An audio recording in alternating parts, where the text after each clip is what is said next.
I don't do grand gestures. I do routines that keep lives from fraying. I'm the one who knows which fuse to flip when the microwave forgets itself, who leaves the umbrella by the door when the weather app lies, who stacks the bowls in the order that means you never chip the good one. If there's romance in me, it looks like labeled bins and the right bulb in the right lamp. Mara said that steadiness was the most attractive thing about me the first month. She stayed over more nights than she went home. You make rooms calmer, she said, curling her toes under my thigh like they'd lived there forever. I run hot. You're a thermostat. She ran beautifully hot ideas in color, mornings that started at a sprint. She worked in interior staging, which is the profession you pick if you want to move through strangers' rooms and make them look like a version of themselves that wins a battle against daylight. In photos, her life was always 10 minutes past golden hour. In person, she tripped on the rug sometimes and swore at her phone like it had made a choice. We'd been in the apartment 3 months when she went very still in the doorframe and said, "We need a cat." It didn't sound like a whim. It sounded like a plan she decided I should find adorable. "We need," I teased.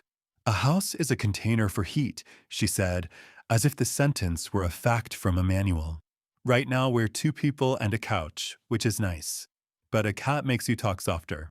A cat makes you come home on purpose." I looked at her over the rim of a mug and saw the space where softness would go. I saw it under the window where you could watch the world remember to turn its lights on. "Let's adopt an old one," I said. "Young cats get scooped up by people with sunny porches. We're good at old things." It felt like a kindness I would want someone to offer me if I found myself in a shelter with a number instead of a name. She clasped my neck and bounced like news. "You're a good person," she said, and made it sound like a hobby we shared. The shelter smelled like bleach and hope. We walked through a corridor of stainless steel and eyes. Kittens did their paid actor prance. Teenagers pressed their faces to the bars like bored athletes. At the end, in a cage with a hand-lettered sign that said, "I like quiet," there was a cat whose fur had given up on being one color. He was the particular gray of storms you can smell but not see, with one white whisker arrogant enough to go its own way. He blinked at us like he had known 100 rooms and decided ours might be the next. "This is Lumen," the volunteer said, lowering her voice the way you do for a person who deserves it. "We call him Loom. 14. Hyperthyroid, kidney numbers a little cranky, needs meds twice a day, and someone who knows what a pill pocket is." "I know what a pill pocket is," I said, too quickly. It came out like a vow. Loom made the choice easy. He pushed his whole face into Mara's palm like a cat who has decided how the next part of his life should go. She turned to me with that expression that lives somewhere between question and certainty. I nodded because saying yes is not always about what you can handle. Sometimes it's about who you get to be. At the desk, there were forms. I like forms. They give chaos a shape. The volunteer slid a clipboard across the counter with boxes for primary contact, secondary, emergency, and alternate pickup. Mara said, "Let me be primary. It'll make me feel like his mom." It was not a manipulation. It was a need dressed as a sentence. "Of course," I said. I filled in my name under secondary, wrote Eric under emergency because he lives 3 blocks over and says yes to everything that isn't a pyramid scheme, and added my number in the margins in case margins are where fate reads first. The volunteer talked us through microchip registration, how it's the first thing shelters scan, how numbers live longer than callers. We checked boxes, initialed where we were told, paid a donation that made us feel like the good people the form assumed we wanted to be. On the way home, Loom sang his opinion in the carrier, low and surprised, like a baritone clearing his throat. Mara whispered, "You're okay. We're nice." It's a dumb sentence unless you're saying it to a creature whose whole life is a wild guess. It sounded right in our car. We made adjustments for him that were really adjustments for us. I moved the ottoman to make a ramp of sorts up to the couch. We set a litter box in the bathroom and a second in the spare room because old animals deserve options. I cut a yoga mat into smaller pieces to keep his bowls from sliding and told myself I'd replace it later. He explored like a thoughtful tenant, tapping corners with his forehead, filing reports about the baseboards, finding the sun and memorializing it with his whole body. Mara filmed him and made small noises like a person in a museum. "Look at him," she said textlessly, as if I weren't right there, as if the world needed a witness. The first week, he learned our names like they were commands. The second week, he learned the schedule. At 7:10 a.m., I'd clink the little pill bottle, tuck the tablet into a pocket that promised it wasn't a trap, and he'd forgive me for the lie because the pocket had other plans.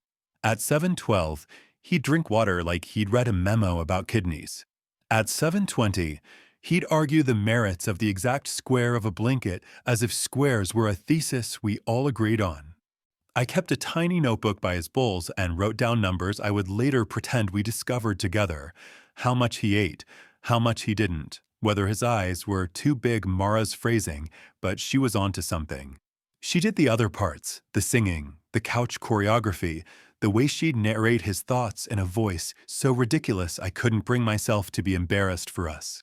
She'd hold him like he was both heavy and fragile, and he'd become lighter in her hands and heavier in mine, and I'd think, this is what a home looks like when you draw it without a ruler. We were better with him because he insisted on the small tasks that keep bigger ones from getting ideas. We got up when we said we would. We came home after dinner and didn't let the night nibble us away. Mara's phone spent more evenings spaced down. Our fights shrank into negotiations about whose turn it was to scoop, which is the kind of math you can do without losing pieces of yourself. There were little things I didn't put on my notebook pages because they weren't about the cat. Mara started taking overnight installs, staging projects that required her to be on site until the light invented a new plan for a room. She texted me a photo of a perfect mantle at 11 p.m. and a photo of a hotel scale pillow at 11:10 with "Don't hate me." I didn't. Adults have jobs and jobs have mouths. I took Loom to his first vet visit with the kind of seriousness most people reserve for presentations. The clinic had plants that looked like they'd been paid to be there and a front desk person who was both kind and expensive. They scanned his microchip and smiled when the screen made a friendly beep. "Registered to Mara, last name," the text said. "Secondary, then last name. Emergency, Eric." "Great. Any changes?" "No," I said, and Philpus thought their voices put me in, the way secondary tastes even when you picked it on purpose. The vet, a woman who moved like someone with good bones, adjusted his thyroid meds and kissed his head like a weirdly intimate priest. She handed me a printout with CO owner, S. Mara, last name, then last name at the top. I stuck it in the folder I keep with a dumb pride I will not examine. Loom softened the house. He made our couch a sled for naps. He invented games and quit them mid-play as if boredom were an art. He chose my lap when Mara was too busy to be chosen and her lap when I needed to pretend I was the sturdy huff. He was the third thing in a life that had been only two and a couch. The night everything shifted, it wasn't the dramatic kind. No thunder. No slammed doors. The fire alarm in the hallway yelled for 6 seconds because someone on the 4th floor burned toast with conviction. We weren't home. A neighbor propped our door with a shoe while he banged on the 3rd floor to make sure everyone had ears. Loom, who regarded loud surprises as personal insults, must have decided the apartment was on fire and his only job was to put out all the hallway by walking into it. When we came back around 9, the door was open 3 inches, just enough for a cat who turned percentages into outcomes. I said his name the way you ask a room not to do this. The apartment's quiet was insultingly normal. The yogurt sticks in the fridge were still ridiculous. The tulips Mara bought were performing longevity like a stunt. His water bowl had the tiniest ripple from the way the air moves when you start measuring it. We searched the way you do when you've only ever lost your phone between cushions. Under the bed. Between the couch and the wall where sometimes hope goes to sulk. The stairwells, listening for claws. The basement where the machines make a sincere rain. Mara's voice did the soft insistence cats are supposed to respect. Mine did the list it knows how to write under anything. We printed flyers with his face and a reward that made us look like rich people. We taped them to poles that have seen worse. I posted in the neighborhood group that alternates between borrowing sugar and declaring war.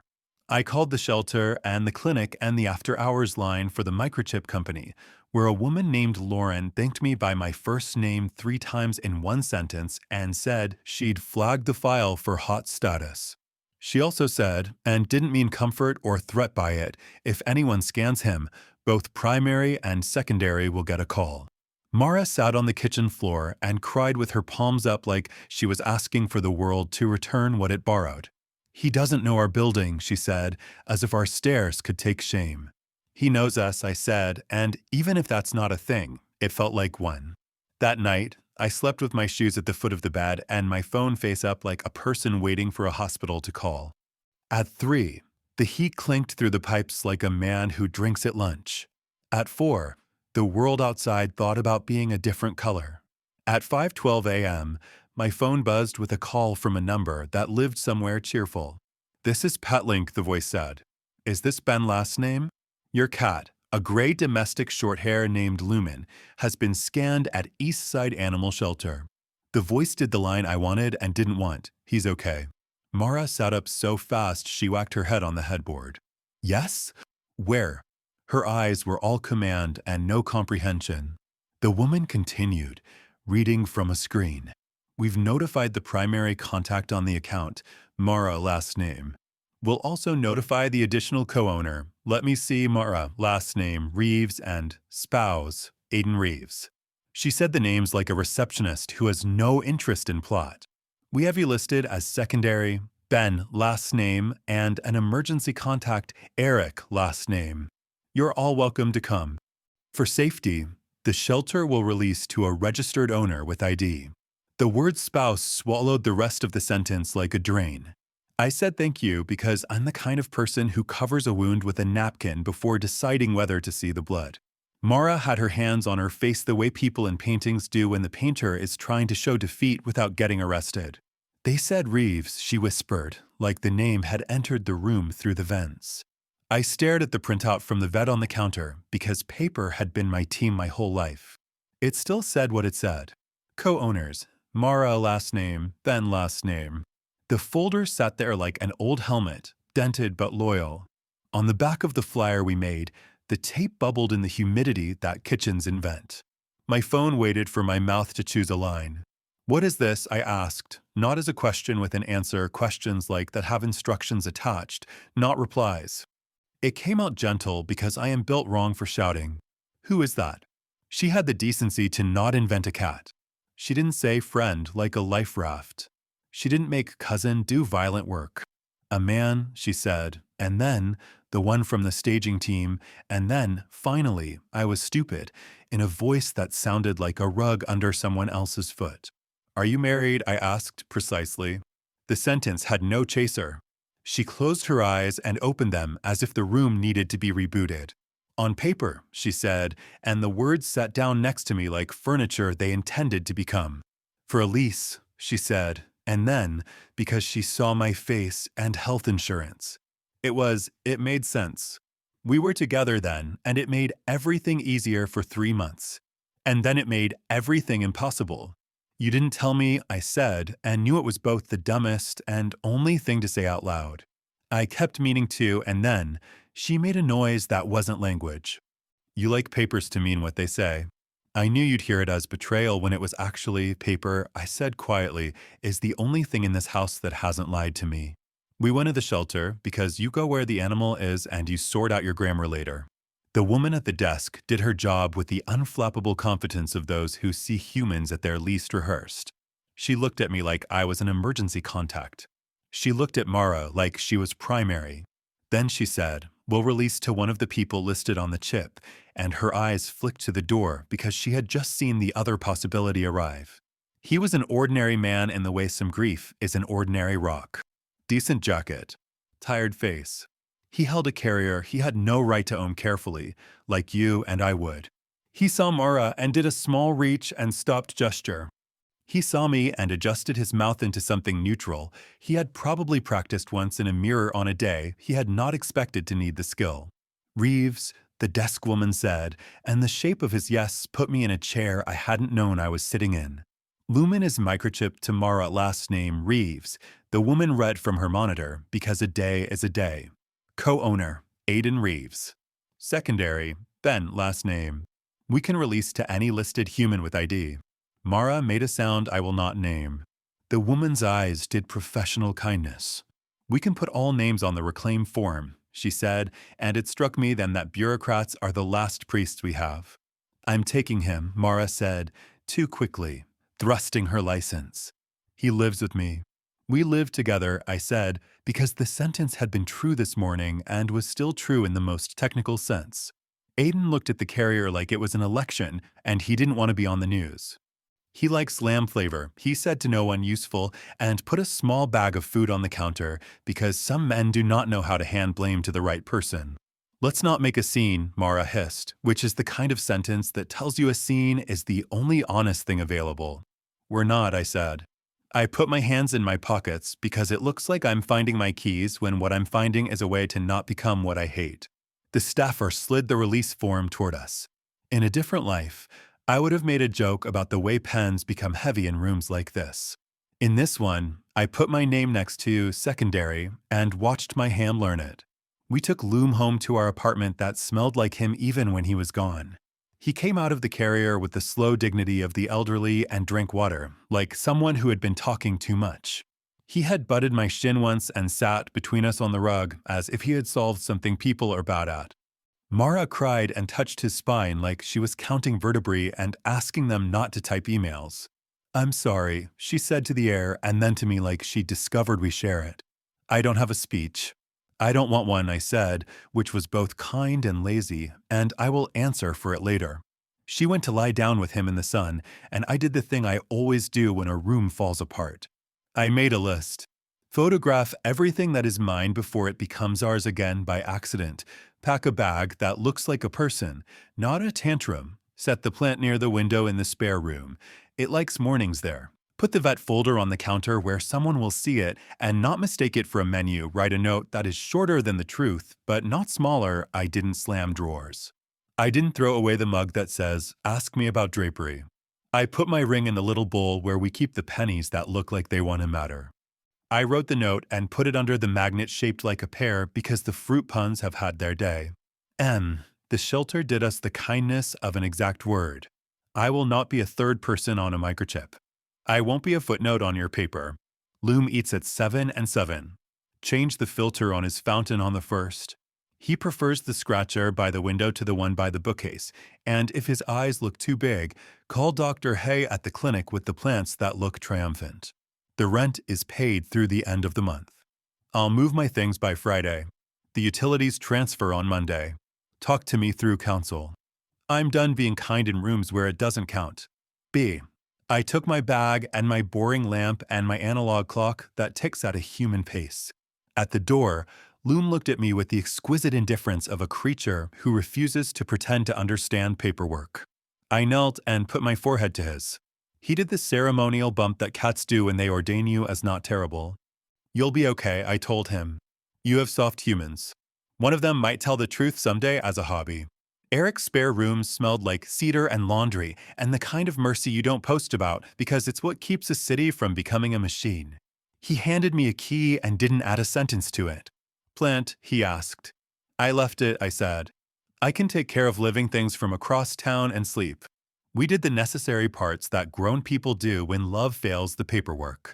It was quieter than I'd expected. The lawyer used words that sound like furniture you don't like but admit you'll keep. Mara wrote a check she had to sit down for at the end.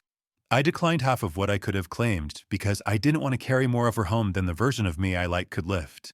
A week later, the clinic called to remind me about Loom's meds because I was still on the file, which is one of those sentences you can hold like a bird for 2 minutes and not cry.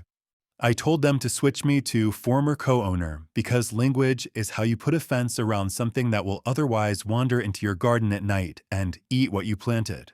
Do you want us to take you off completely? The receptionist asked. Not yet, I said, and sat with the sentence until it stopped asking questions.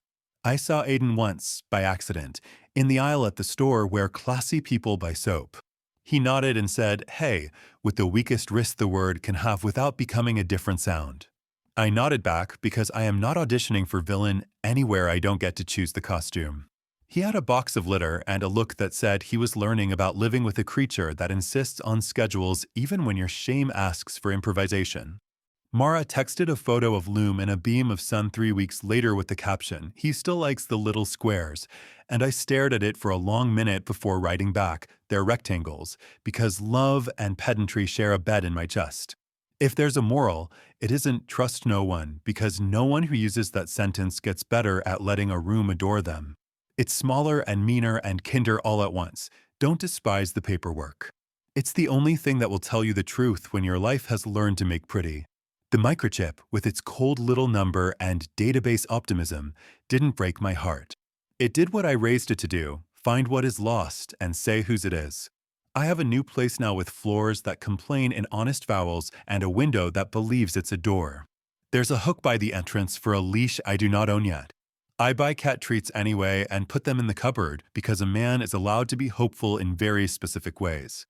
On Sundays, I put a dish of water on the fire escape for whoever makes the rounds, and sometimes a neighborhood Tom with a torn ear drinks from it and stares at me like he has seen worse and I believe him. I still do routines. The lamp still gets the right volt. The bowls still stack in Mercy's order. I am a thermostat for rooms that don't demand I lie about what temperature the world is. And when I hear a fire alarm in the hall now, I open my door very slowly, not because I'm scared, but because I learned something I will not unlearn.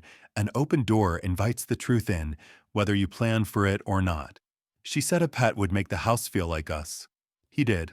He made it so us that when the shelter said my name and then said the other name, I understood exactly who I was and where to go next. The cat came home. I didn't. Some things you lose. Some things you put down so you can carry yourself out gently.